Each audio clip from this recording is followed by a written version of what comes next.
मतलब अजीब तरीके का। मैंने, आप लोग काला पानी का सजा के बारे में इतिहास के किताब में आप पढ़े हैं ना? बिल्कुल। मैंने वो झेला है, और वो झेलने के बाद भी आज मैं जिंदा हूँ। और वो सजा अगर आज के समय में किसी को मिल जाए ना, तो वो जीते जी मर जाएगा, उसका हिम्मत और हौसला सब कुछ टूट जाएगा। और वो झेल के मैं आया हूँ। 2 राज्य सरकार के सीएम से लड़के आया हूँ, 2 राज्य सरकार के पूरे सिस्टम से लड़के आया हूँ। और पीछे सिर्फ और सिर्फ मेरी माँ और मेरा भाई, सिर्फ 2 लोग खड़े थे, सिर्फ 2 लोग खड़े थे। मेरे पिताजी तो जॉब पे थे, पैसे के अलावा कुछ कर नहीं सकते थे। उन्होंने अपने पेंशन का 38 लाख रुपया निकाल के मुझे दे दिया, जिस पैसे से वो सोचे थे कि गांव में जो खपड़े का घर है उसे बनवाऊंगा। मेरे पिताजी ने, आज भी मकान खपड़ेल का ही है? आज भी है। अच्छा। मेरी माँ ने, मेरे माँ के पास पैसा नहीं था, तो मेरा छोटा भाई का शादी हो गया, उसकी बीवी ने गहना बेच दिया मेरे लिए।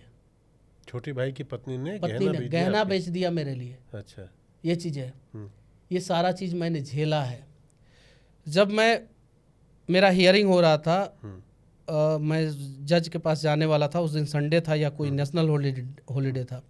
मैं वो पुलिस की बड़ी सी बस में मैं अंदर बैठा हुआ था, और मेरा भाई सड़क पे था ना। अच्छा। मैं उस समय टूट गया था उसके चेहरे को देख के।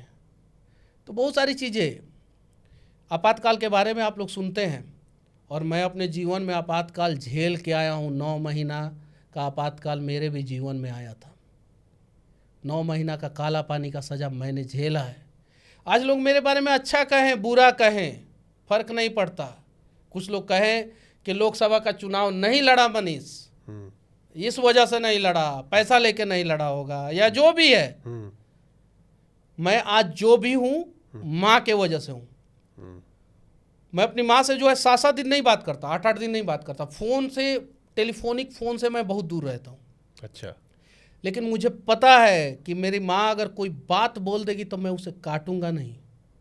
इसीलिए आप राजनीति में भी वो माँ जो है ना, मतलब कि मेरे लिए इतना कुछ की ना, इतना कुछ कि मुझे उम्मीद नहीं था। मेरी माँ ज़्यादा पढ़ी लिखी नहीं है, 7वां क्लास तक उस समय पढ़ी लिखी थी।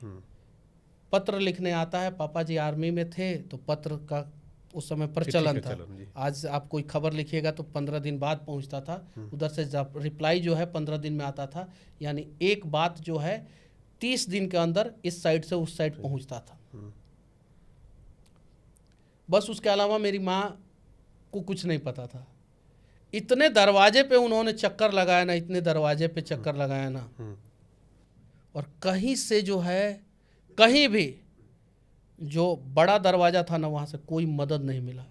कोई आदमी आके जो है मेरे दरवाजे पे ये नहीं बोला कि मैं अमीर हूँ और मनीष जी की माँ ये लीजिए पैसा, अब अपने बेटे को बेल कराइए। गरीबों ने भर भर के दुआ दिया, मजदूरों ने दिया, बिहार की माँओं ने दिया।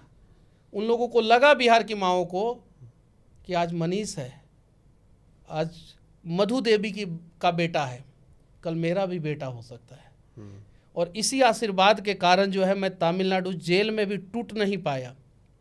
नहीं तो एक समय तो ऐसा लगा कि आत्महत्या कर लेना चाहिए, मेरा पूरा परिवार मेरे वजह से परेशान हो रहा है। अच्छा, ये वाली थॉट भी आपको आई थी कि ऐसा भी लगा। पटना में आया तो किसी से जाके आप पटना का मैनुअल देख लीजिए, मुझे किसी से मिलने नहीं दिया जाता था। मनोज तिवारी गए मिलने के लिए, मिलने नहीं दिया गया। जाके देखिए ये बात सही है कि नहीं, मीडिया में ये बातचीत है। ये चीज़ें मुझे एक अलग ही तरीके से पटना में भी रखा जाता था। आप ये बताइए, माँ की आपने बात की, आप जेल में रहे यहाँ से वहाँ तक, कितने दिन बाद आपकी फिर माँ से मुलाकात हो पाई थी? जब ये मुश्किल दौर चल रहा था जेल से छूटने के 5 महीने बाद। 5 महीने बाद मैंने माँ को बोल के रखा था, 4 महीने बाद, 4.5 महीने बाद मैंने माँ को बोल के रखा था कि तमिलनाडु मत आना। अच्छा। चूँकि अगर वो तमिलनाडु आ जाती ना मेरी माँ, मेरे से मिलने, टूट जाती, या तो वो आज हम लोगों के बीच में नहीं रहती, या तो मैं नहीं रहता। ये चीज़ है। मैंने कभी नहीं बुलाया माँ को तमिलनाडु। तो जब आप निकल के आए और पहली बार माँ से मिले? नहीं, मैं आया बेतिया रेलवे स्टेशन पे। ठीक। एक जेल से दूसरे जेल में जाने की खुशी थी मेरे अंदर। तमिलनाडु जेल से जो है पटना बेऊर जेल में जाने की खुशी थी। अब सोच लीजिए मेरा दुख कितना बड़ा था कि एक जेल से दूसरे जेल में जा रहा था, तो मैं उदास नहीं था, खुश था कि चलो तमिलनाडु से अब पटना जेल में जा रहा हूँ। बिहार की जेल में जा रहा हूँ। उस बीच में बेतिया में मेरा केस था, बेतिया रेलवे स्टेशन पे मैं उतरा और उसके बाद से मैं एसपी ऑफिस में गया, चूँकि पूरा बेतिया जाम था, पूरा बेतिया में लोग उतर चुके थे, रेलवे स्टेशन पे फूल की बारिश, एक जेल से कैदी आ रहा है, दूसरे जेल में जा रहा है, उसके ऊपर जो है गरीब लोग जो है फूल बरसा रहे हैं, गरीब लोग फूल बरसा रहे हैं, ये चीज़ है। एसपी साहब भीड़ देख रहे थे, वो कंट्रोल करना चाह रहे थे, फिर कंट्रोल हुआ सब कुछ। तो फिर मैं अपनी माँ से मिला, कोर्ट परिसर में मैं अपनी माँ से मिला।